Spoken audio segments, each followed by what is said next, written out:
মানবতার ফেরিওয়ালা সেজে বিভিন্ন মানুষকে প্রতারিত করে বৃদ্ধ, অনাথ শিশু ও মানসিক ভারসাম্যহীন মানুষদের পুঁজি করে বিভিন্ন জায়গা থেকে টাকা কামাচ্ছিলেন মিল্টন সামাদ্দার।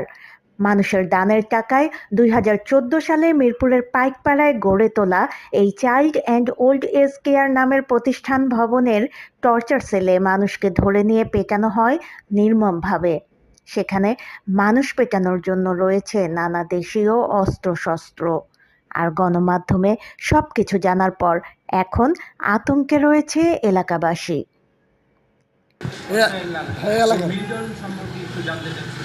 আমরা যাই না, আমরা তো এলাকায় নতুন আইসি, মনে করেন যে আমি আইসি মনে হয় 1 মাস হয়েছে।